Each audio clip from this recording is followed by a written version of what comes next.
When your celebration of life is prepaid today, your family is protected tomorrow. With us, you'll find patience, compassion, and attention to detail that is second to none. We're your local Dignity Memorial provider. Find us at dignitymemorial.com. We're talking to Gwen Stefani. I've never heard a cell phone this good, especially from Germany. And they got it kind of working now, don't they? Those Germans, they know how to make cell phones. So what that song I just played, now who is that about? Is that a Gavin thing or not? Well, you know what? That would be for me to know and for you to wonder. Come on. Because is it true it was called Ex-Boyfriend before and you flipped it around? You know what? How I feel about it is just like I said. I read that. Let's leave a little mystery. All right, mystery. I read that somewhere and didn't know if that was true or not. The name of my boyfriend is Gavin Rossdale. Yep. And we've actually just had our 4-year anniversary. So congratulations. It's amazing, isn't it? Is that your longest relationship?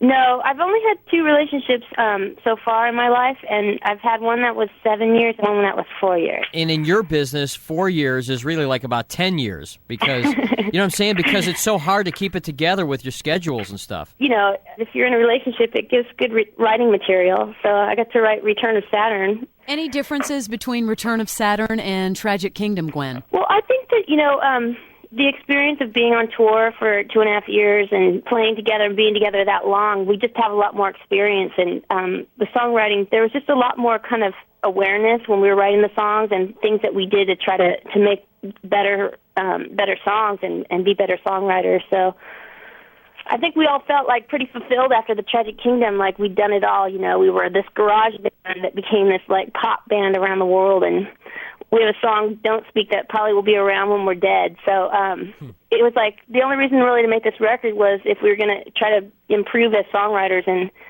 so we kind of feel pretty good about it. We feel like we did a record that we can be really proud of and go out and tour for a while. So the show that you did for MTV for the Millennium Night concert, it was the first time I had seen you with your braces. When did you get those? And was that like something that you should have gotten as a kid? You don't see a lot of adults with braces anymore. Yeah, I wanted braces my whole life, and the success of Tragic Kingdom afforded me to get them. Mm-hmm. The first thing she got, braces. The first thing I got. I ran out and got braces. Yeah, I just, it's one of those little vain things that you just want to fix, and I really didn't think that I would still have them when things started happening because our record got pushed back, Right. And so, anyways, I ended up keeping them on for the Fashion Awards because I thought it would be funny that, that was kind of like, what do you call it, anti-fashion. Was it tough to sing with those braces in your mouth? You know what? It was really hard because I was doing that REM song, and that song has a lot of lyrics. Uh-huh. And they had just put my rubber bands on the top, and I couldn't. I swear to God, I couldn't. I was in rehearsal going, what are we going to do? I can't sing. And my lips were sticking to my braces, and I went in the bathroom with them. I cut all the braces part off, like the rubber bands. You're singing, and all of a sudden your lips are around your nostril because they're stuck up there. I don't have them on anymore. I took them off. Oh, they're gone? Yeah, I have my retainers now. I took those off to talk to you guys, though, because I sound like Cindy Brady with them on. Well, now, you didn't have those things on for very long, did you? Well, I had this other, such embarrassing stuff. Why are we talking about this? But I had retainers for like 6 months while I was making the album, like on the inside of my mouth, and then I got the braces for about 3 months. But I still have to get them back on again if I can stand it. It's very painful. I know. You're telling me. I mean, I went through that. And it's all for vain reasons, too. Isn't that funny? Well, not always. Sometimes. In my case, it's pure vanity. Did you guys, did you seek out to write another Don't Speak? I mean, did you go in there thinking, oh, we have to repeat that success. Let's try it again.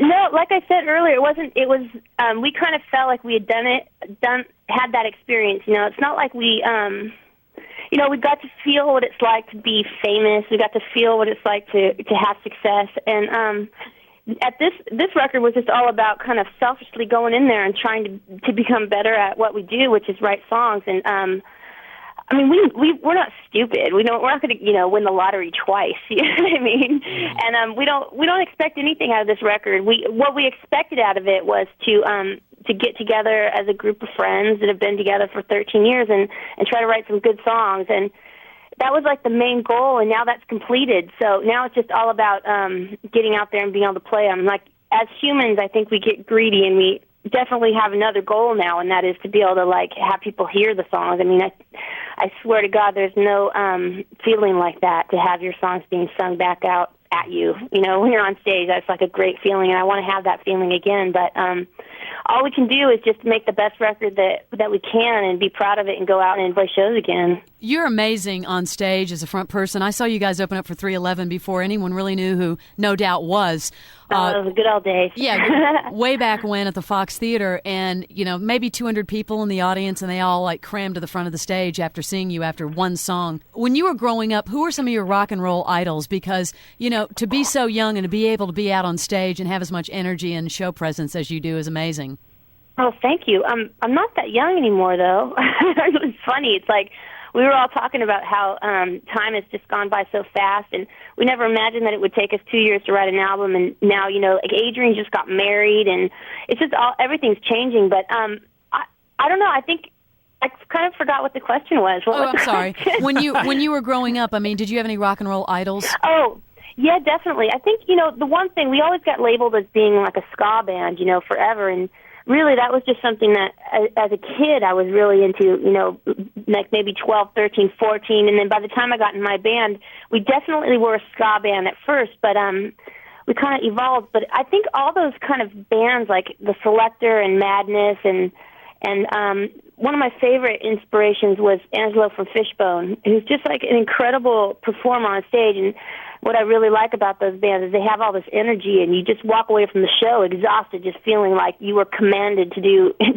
you know, to go off. And it feels really good to be kind of given those kind of instructions. And I don't know, I think our bands always kind of embrace the idea of just trying to have everybody walk away going, you know, oh my God, that was so much fun and sweaty and energized. And so I don't know, there's lots of people that I loved. I mean, it's weird because in Orange County there wasn't a lot of local bands or women or girls to kind of look at and go, wow, she's amazing, or, you know, it was mostly all like kind of punk rock bands and me trying to compete with these screaming men. That's kind of what I was going to say, is that your on-stage presence, I mean, it's a lot more aggressive than most female lead singers, than most female artists. I mean, you're very aggressive on stage. You're always moving. I mean, you see them kind of stand still and grasp the guitar. Yeah, and even the body language, it's not the typical female artist stuff, and I'm guessing that came from, like you said, growing up just where it was all guys.